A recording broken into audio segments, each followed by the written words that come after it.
conspiracy and the cover-up killed JFK and RFK and all the people around them, basically, because they were having too much of a good time, taking a bunch of drugs, and they thought that they were gonna, be compromised and come out and at some point tell everyone about UFOs and aliens.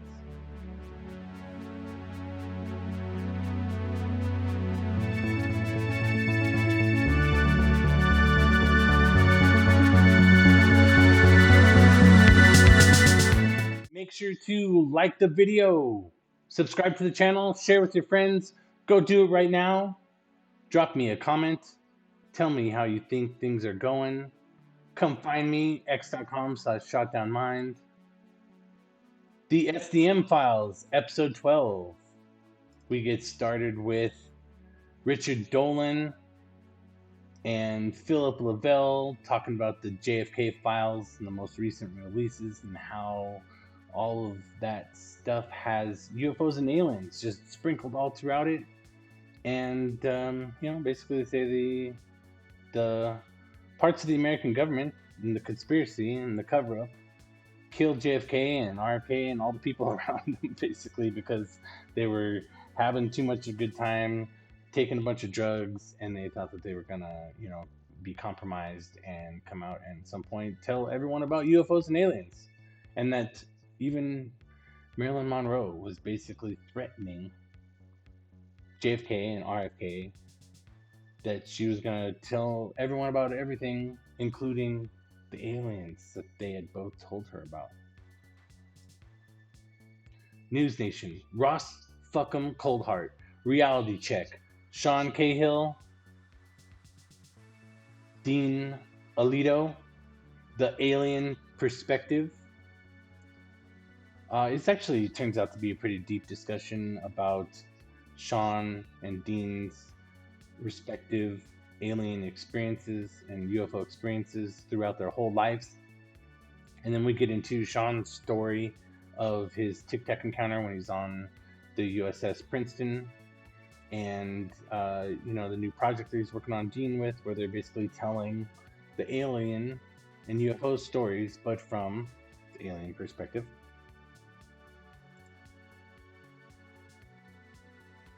Jeremy Corbell, George Knapp, Weaponized, episode number 73. They got a guy on there from the USS Jackson. What's his name? They are joined by active duty Naval service member Alex Wiggins. He's a radar guy on the USS Jackson. And basically, during the video that George and Jeremy released last week. And also, Marik shows up for really half the episode.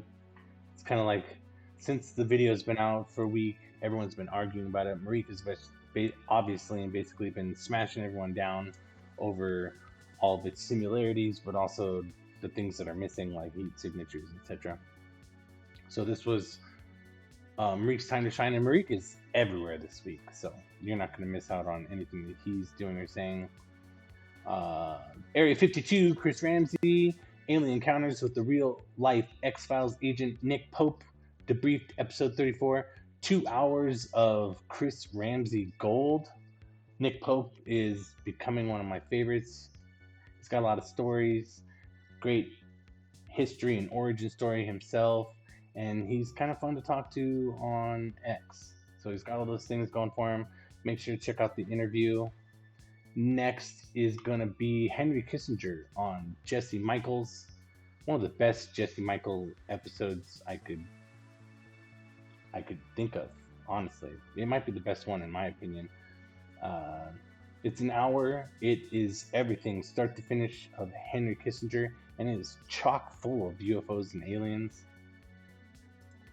We got a UFO Smashup in here featuring Stephen Greenstreet, Mick West, ProPixel video analysis and research, MarikvR, of course, I told you he's everywhere, and aEther. And we got aEther basically sharing a video of Polarity describing all of the whole Red Panda Koala fraudulent copyright strike situation, which has ended very recently, yesterday or the day before, this week.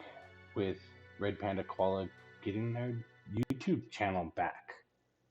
Completely vindicated. And, you know, in the first place, he was always just kind of like a guy, you know, doing stuff and whatever. But them doing this to him fraudulently has made him the everyman. It has really catapulted his platform, which wasn't doing poorly before, into awesomeness, right? So that backfired for whoever was doing that. Timothy Alberino, Alien Mummies, Megaliths in the Amazon, and Secrets Beneath the Pyramids of Giza. Mostly I brought this in here to go over Nazca Mummies, but there's there's great stuff in there. The Giza stuff, he's mostly just saying, hey, I'm not getting too much into that yet. It's too early. But yeah, the megaliths in the Amazon and his giant hunting is amazing. But then you get a probably the best 10 minutes on the Nazca Mummies anywhere on the internet is from Timothy Alberino in this video. And so then we gotta, if we're gonna do Nazca Mummies, then you gotta do Gonzalo Chavez, Jamie Masson, their website, tridactyls.org. And I finished it all up with Jason Wild and his in-depth article, which is another great summary. It's probably the second best summary of the Nazca Mummy situation on the internet. Only second to our man Timothy Alberino, who is still my suggestion to replace Dr. Stephen Greer as the face of the Greer organization. So there you go. That's a lot. That's a lot of stuff. It was a big week. Nazca Mummies. Red Panda Koala gets his channel back. Henry Kissinger, Nick Pope, MarikvR, George Knapp, Jeremy Corbell, Ross Coulthart, Sean Cahill, Richard Dolan, JFK, Phillip Lavelle. Man, that sure is a boatload.